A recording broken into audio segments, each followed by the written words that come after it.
Hey everybody, Megan Ritchie here. I've spent years in the trenches of home services industries, growing shops, running operations, and today helping owners across the country build, hire, and develop great teams through Trustful Recruiting. I've reviewed thousands of resumes of service managers, field supervisors, and estimators in HVAC, plumbing, electrical, roofing, remodeling, and more. And today I want to talk about a massive trap that I see the absolute best field technicians fall into every single day. You know the story. You're the top producer or earner on the board.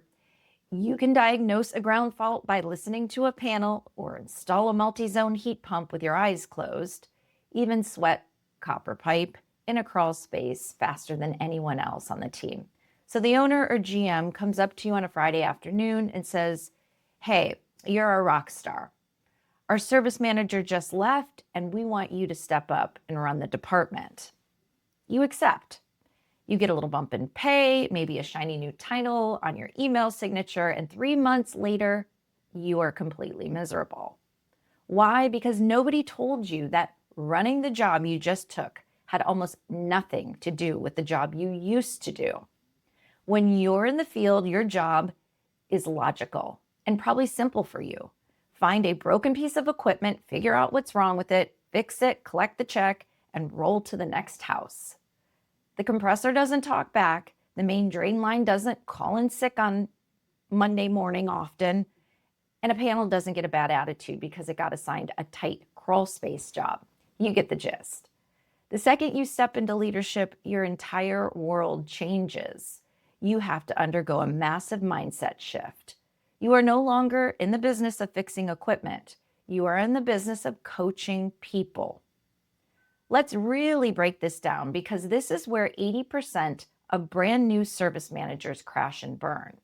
They try to fix human beings using very similar tactics and tools that they use to fix machines. When a piece of equipment malfunctions, you locate the bad part, swap it out, and clear the error code.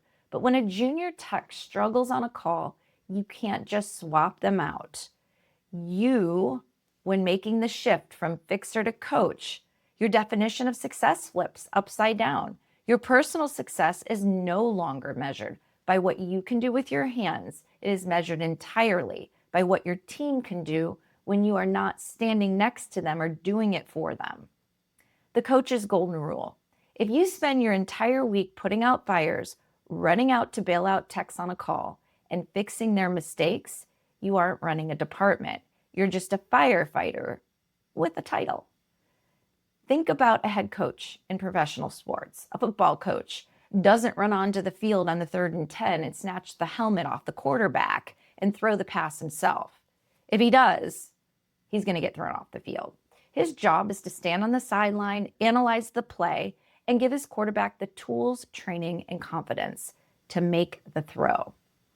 So let's go over a few key tips in leading and managing. In our world, coaching looks like this.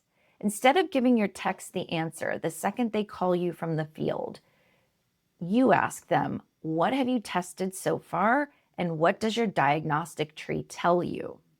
Instead of chewing someone out over a low ticket average, and they're struggling, sit down with them along with their invoices and ask them, walk me through this call. Where did we lose the customer's trust? You stop being the answers guy and start becoming the growth guy. You have to fall in love with watching other people win. That is step one. Once you wrap your head around coaching, you're going to find yourself sitting in weekly operation meetings with the owner, the controller, or the general manager. And suddenly, nobody is talking about SEER ratings, flow rates, or code requirements anymore. They're talking about business numbers with dollar signs and percentages attached. If you want to earn the respect in leadership and eventually be at the top or earning the big money in the company, you have to learn the language of business.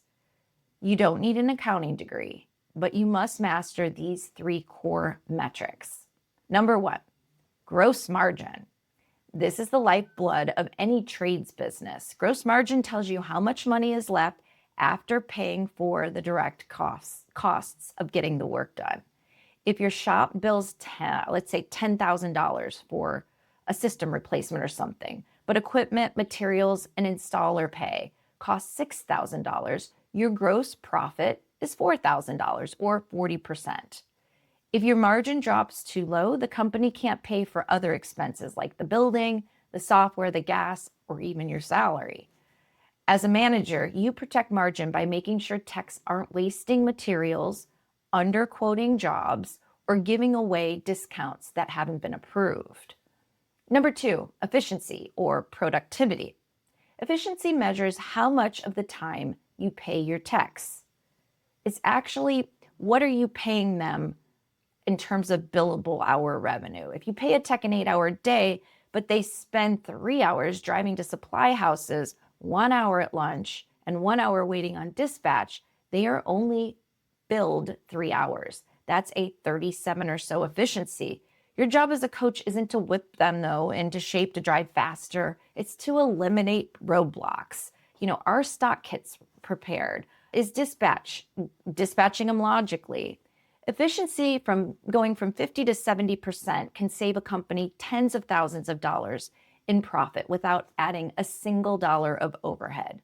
And number 3 is labor percentages. It measures the portion of the top line revenue that's going directly towards field labor. In a healthy residential service and replacement shop, field labor usually needs to sit somewhere between 15 and 22% of revenue. It varies. If your labor percentage jumps up, though, to 30 to 35%, red flags should go off. It means your jobs are taking way too long. Callbacks are eating up unbilled time, and your company's labor pricing is out of alignment. Knowing this number lets you solve problems with facts instead of feelings. So let's say you're listening to this video, you're hyped and you're ready to start your new job as a leader, manager in the company. You want to make the shift from tech to leader and do it well. But maybe your shop doesn't have a formal training program. How do you get the owner or manager to invest in you? I talk to home service business owners every single day, and do you know what their number one complaint is? Megan, I can't find anyone who is actually willing and wants to learn what it takes. So many techs seem to just want to do their 8 hours, get paid, and go home. Owners are desperate for leaders and people that are willing to go the extra mile and learn.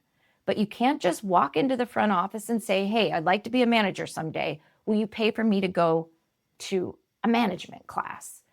That sounds like a request for a handout when you say it that way. It's not that they shouldn't, but use your value pitch first, or your value first pitch, I should say.